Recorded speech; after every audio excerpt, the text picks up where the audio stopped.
What's good? Hey, welcome to another edition of Ralph Reads Raw. Now, here on Ralph Reads Raw, this is where I show you everything I would usually do behind closed doors, what most creators won't show you going on in their labs. Now, tonight, I'm going to be reading Donald Goines' White Man's Justice, Black Man's Grief. I swear, every time I turn around and decide to do this, there's always got to be some noise.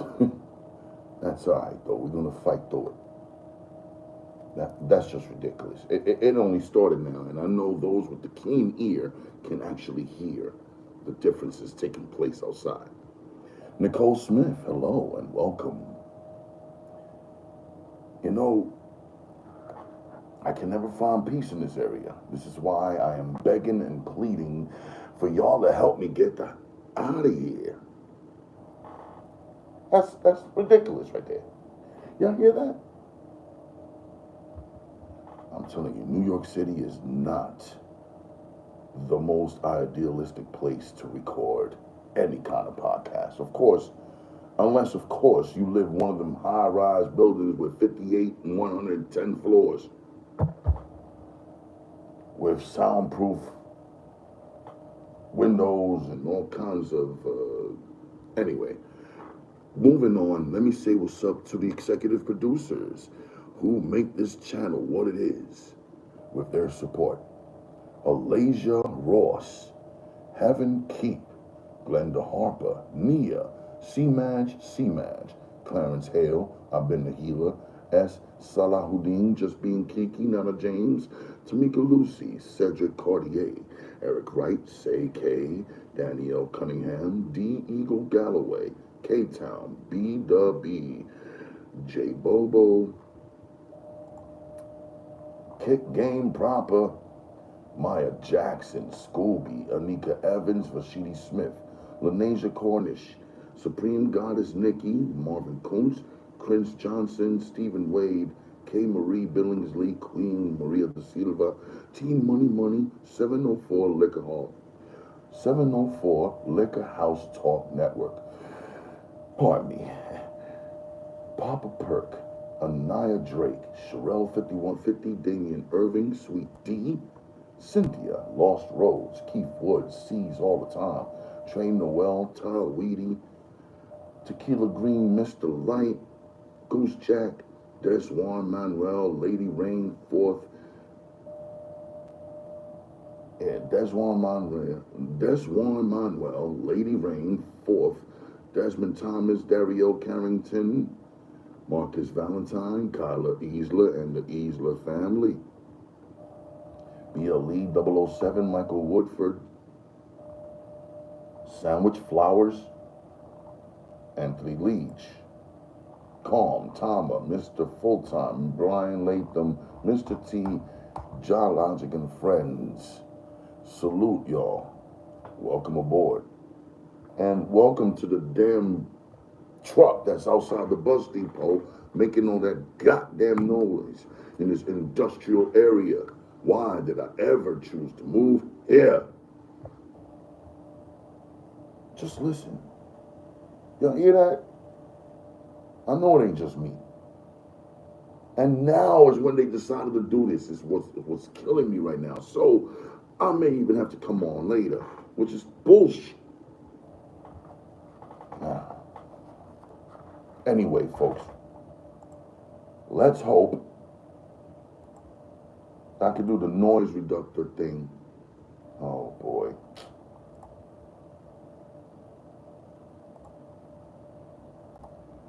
Quit this. Now I gotta open up things all over again. That's all right. Click this. That. The other thing. Now open, please. Audacity. Skip. Go. Audio setup. Recording device. Really?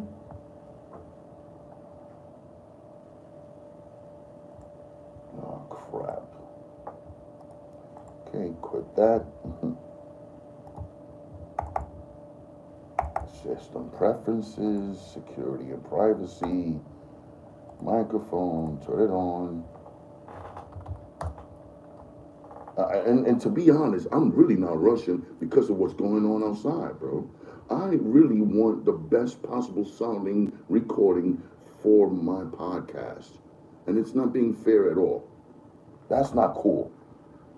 You know, I wait all day. I wait all day for right now on purpose because this is when it's the most quietest around this area. And it still can't be damn quiet enough, bro. God, Lord. It's annoying, man.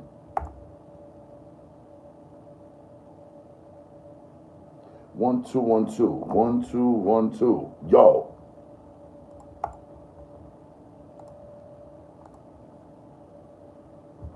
All right, something's amiss.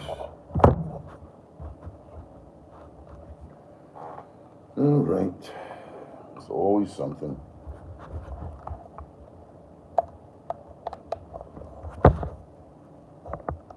Yo. All right, turn this back off. Turn this off. The most insulting part about this is I've had this set up. Now let's try this again. And y'all hear the outside, man. This is not even encouraging me to do this right now because it's too much noise outside. All right, we're gonna get through this though, y'all. This is ridiculous. Come on, get out of here.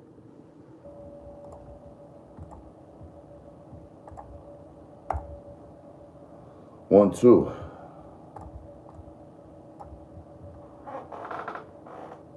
Unbelievable, y'all.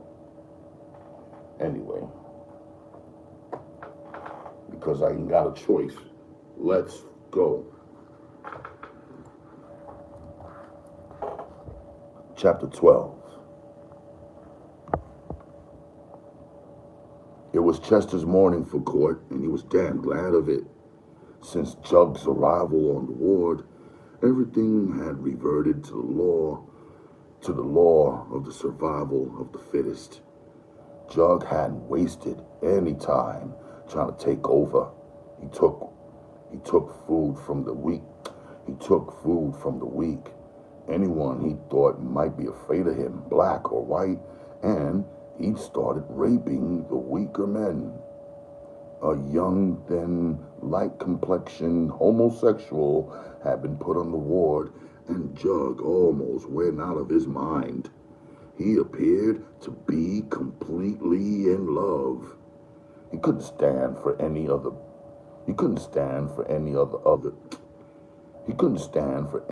the other black or white men on the ward to even speak to the young man.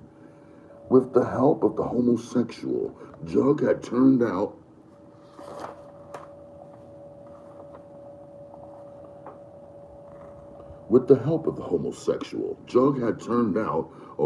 a young white boy by the name of Jerry. In the evenings, Judge had to make it a point to get enough meat off the other men's trays to support his stable. There were only a few men in the ward who were immune. Chester and Willie stuck so close together that Jug realized that if he even attempted to take food from one of them, he'd have both of them to contend with. He was biding his time, though. He knew that any day now, Willie would be called out to go to Jackson Prison. And then he planned on bringing the arrogant Chester down to his knees. Lady Rain, hey, there you are. Salute, darling.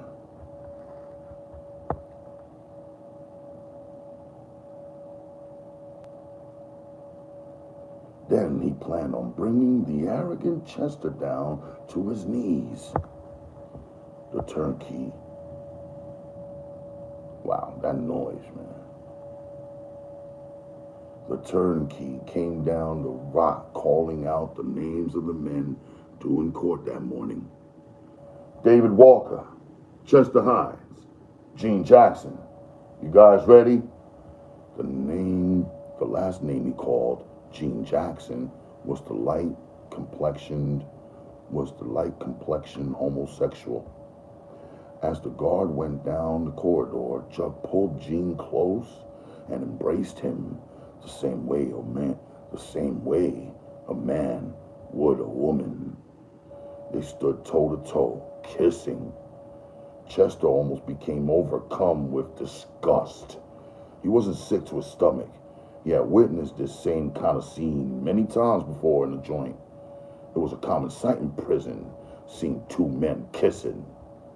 What really disturbed Chester was his total dislike for the man called Jug.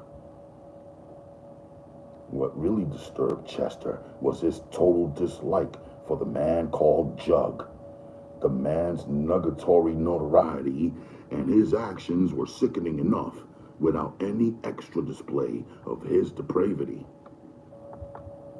Chester drew a breath of fresh. Chester drew a... Damn it, man, this is hard to do because of the shit outside. Chester drew a breath of relief when the guard came back and let them out. He waved at Willie and followed the rest of the men down the catwalk. Idly, Chester wondered if something was wrong with his mind. Simple things seemed to get on his nerves lately. What it all boiled down to, he told himself, was the fact that he was going to have to lock ass with this big bully. The sooner it happened, the better off he'd be, he believed. As things stood, his nerves were getting worse and worse, waiting for the moment when the fight would jump off. He realized what the holdup was all about. Jug was scared to do anything at the present time because of Willie. As soon as Willie shipped out, though, the shit would hit the fan. The big bastard was just waiting. But what Jug didn't realize was that Chester was just waiting too. He believed in his heart he could take the large man. All that fat around his stomach was testimony to the fact that Jug had a weakness. Also, Chester figured the man's nightly sex parties with Jerry and Gene had to leave him weak to some extent. DC in the house. What's up, fam? Salute to the wordsmith. Take your time. Focus. You got this, says Lady Rain 808. And here I am trying my damnedest, because it's a bit hard. But we keep pushing, right? Let's go.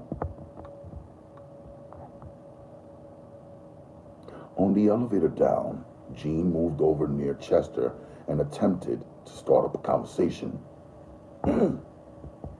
Hi, Chester, he began, glancing down at the floor shyly, as a bashful woman would do. You seem to go out of your way to ignore me. I mean, you're not frightened by Jug. I could tell that just from looking at you. Chester glared down at the homosexual. No, baby, he said. No, baby, he said. I don't go out of my way to ignore you, but since I don't see any reason for us to have any drawn-out conversations, since all that they do would be to cause trouble between me and your man. Well, I guess you know you're not going to be able to get a... Well, I guess you know you're not going to be able to get around trouble with my man. You know, all he's really waiting on is for your friend to ship out to Jackson. He's told me so many times, Chester, what's going to happen to you as soon as Willie leaves, that it's become sickening. You know, like a record you hear over and over again. I'm tired of hearing what all he's going to do to you. Chester tried to grin. There was, out in the open. He had thought that was what the reason was.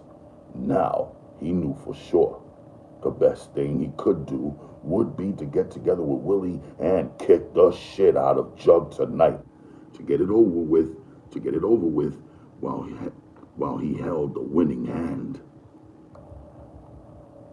As the elevator came to a halt, Gene turned around and leaned heavy against Chester, pushing his bony buttocks up against Chester's penis. Some of the other inmates on the elevator grinned as they noticed the action. Chester pushed him roughly away. Keep your filthy ass off me, boy. I told you I don't use. I don't fuck with punks. Now, can you understand that, man? Chester stated loudly, drawing out the word man. Gene tossed his head back. Well, he exclaimed loudly, I guess I know when I'm not wanted. But I've got a friend who might not like it if I was to tell him the way a certain person treated me. All at once, anger overcame reason. Chester reached out and grabbed the homosexual roughly. Listen, punk, and you better listen close. I don't have...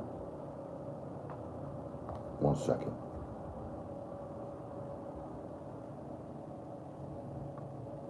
Got to put up with all the other elements on top of that one element right there. It's crazy.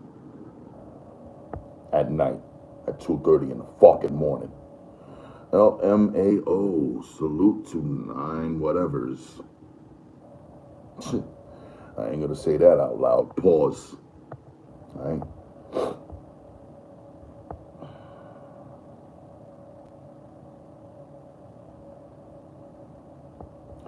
All at once, anger overcame reason. Chester reached out and grabbed the homosexual roughly. Right? Listen, punk, and you better listen close. I don't have time for games, boy. I'm going to court fighting for my freedom.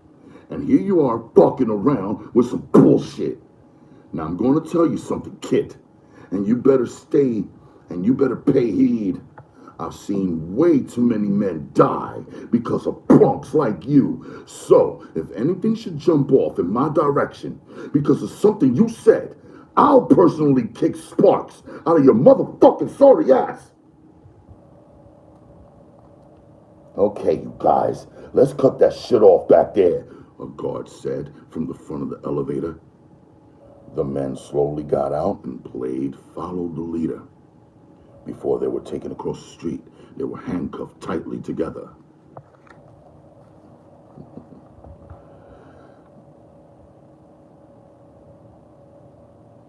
David made it a point to get close to Chester. That bitch ain't nothing but trouble, he stated as they started walking across the street. Chester stared straight ahead, ignoring the man's words. He was still too angry to control his voice. He counted the bobbing heads. He counted the bobbing heads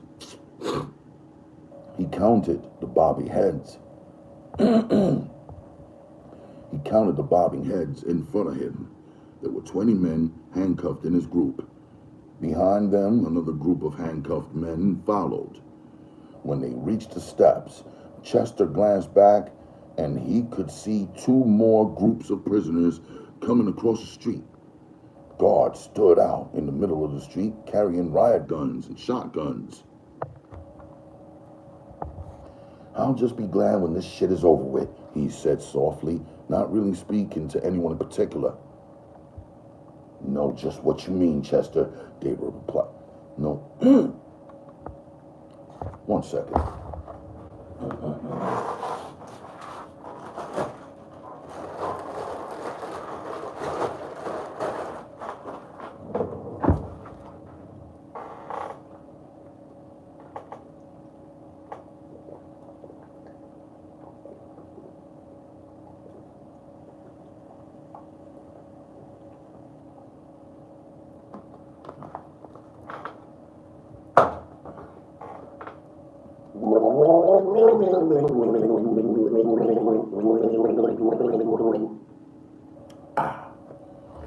right.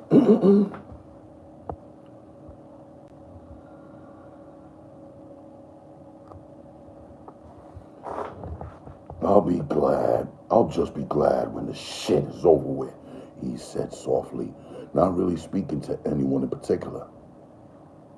No, just what you mean, Chester, David replied quickly.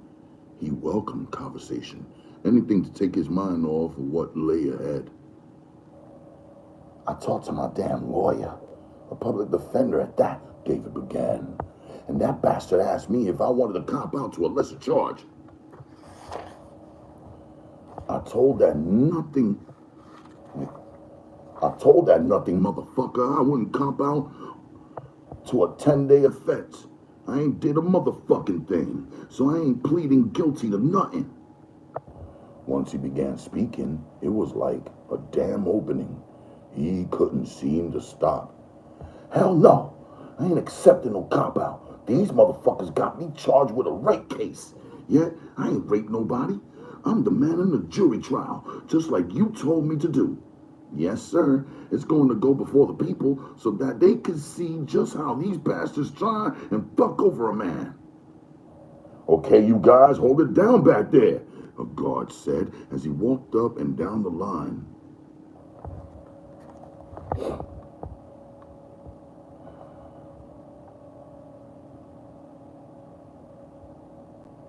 A young white woman, an office worker, came out of the side room. As soon as she saw the line of men, she started to go back inside the office she came out of, but then changed her mind and came hurrying past, clutching some papers to her well-developed bosom. The small miniskirt she wore flopped up between her legs with each giant step she took. God damn! One of the men in the rear yelled. Look at all that white pussy. I bet that bitch can ride a dick. From the way the girl's ears became red, the men closest to her could tell that she had heard. She almost broke out and ran then to get away from the line of prisoners. A white guard, his face flushed red with anger. Shit. A white guard, his face flushed red with anger, ran up and down the line searching for the man who had yelled out. I wish I knew which one of you bastards said that, he stated, and there was no doubting that. If he found out, it would go awfully hard on the man. You uncouth son of a bitches! The guard cursed under his breath, but loud enough for some of the men to hear him. David started to go back to their conversation again, but Chester cut him off. Quiet, man. The fucking guard's already mad as hell. If he catches you running your mouth, you might end up in the hole tonight. Chester didn't really believe what he said, but he didn't want to listen. He was preoccupied with his own thoughts. It was enough to listen every night to the men cry about their cases, but now that he was on his way to court, he wanted time to collect his own thoughts. The guard put the men in bullpens. They sat there from early morning until the judges finally came to work, which was never before 9 o'clock. The judges had their coffee breaks first, then the prisoners were led into the courtrooms where they stood handcuffed until it was near time for them to appear before the bench.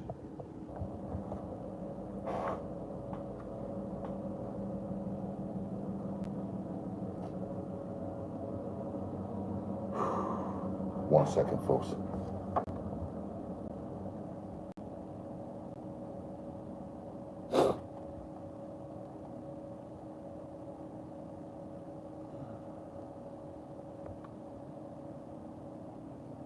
Then and only then a guard removed the handcuffs. By the time Chester was ready to go before the judge, he had made up his mind to what he would do. Chester Hines! His name was called out, and he stepped lightly up to stand in front of the judge. How do you plead at this time? He was asked. Jessica Pareda, salute to you, and 704 Liquor House Talk Network, salute to you too, my brother. Welcome aboard. Hello, everyone joining this evening.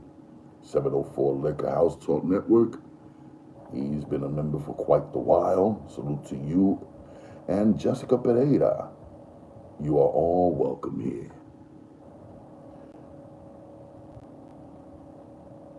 Your Honor, I've been in the county jail for damn near 6 months now, Chester said. I'd like to plead guilty and ask the court to pass sentence on me today, please. I am fine, Jessica.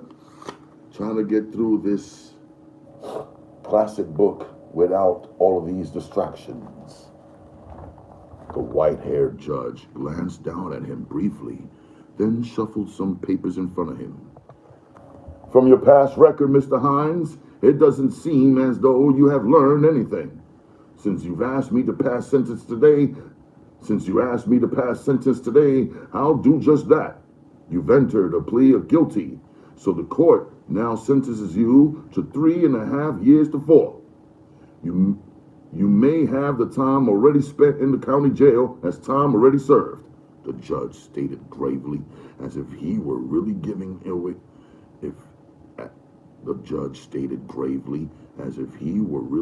away something.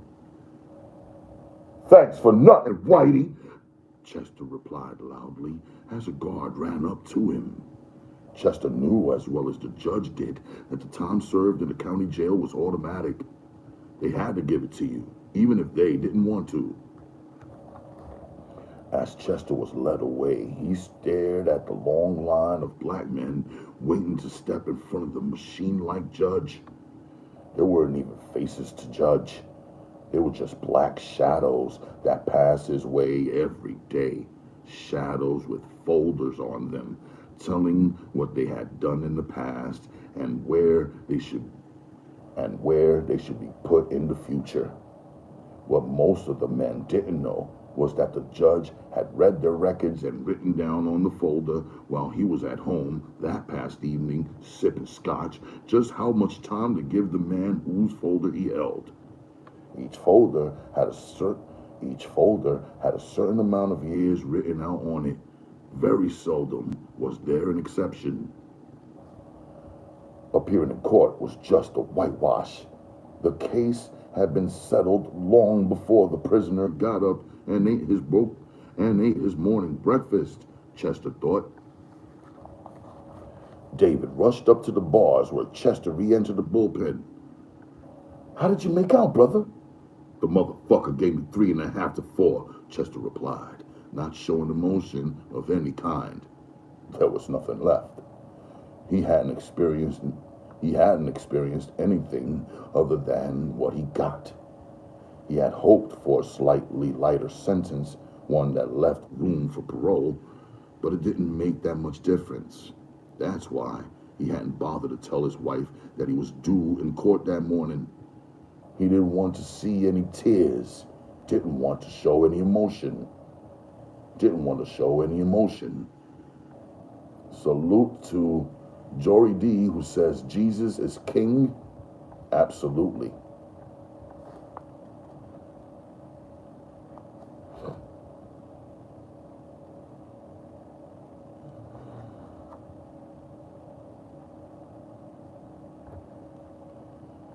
Didn't want to show any emotion.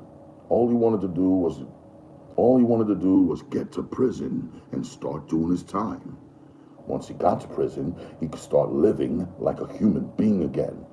He'd have clean sheets on his bed once a week, clean clothes to wear, clean toilets to use, privacy for a change. Yes, he'd be damn glad to get to prison. Chester glanced up and saw the sneer on the homosexual Gene's face. The punk enjoyed the thought of having received some time, Chester thought. Just for the hell of it, Chester walked over and stared down at the punk. What's wrong, Gene? You afraid to laugh? You look like you're about to bust from trying to hold back that grin. Go ahead, enjoy yourself. Gene put his hands on his hips. I couldn't care less about how much time you got, he said. I only wish I could have been in the judge's place for a few minutes. I'd have given you life. The slap came instantly. As Gene's head snapped back, Chester followed it up with another one. There were vicious, brutal slaps, and the sound was still ringing in everyone's ears when Chester slapped him again. Tears sprang from Gene's eyes. Try laughing that one off, punk, Chester said. Now you got something to go running to your man with. That saves you the trouble of thinking up a lie. Also, it will give you a better reason to wish I got life. With that, Chester slapped him again and then walked away. Gene sat on the bench and cried like a little girl. When the guard opened the door to let another man in, Gene ran up to the bar screaming, "He hit me! He hit me!"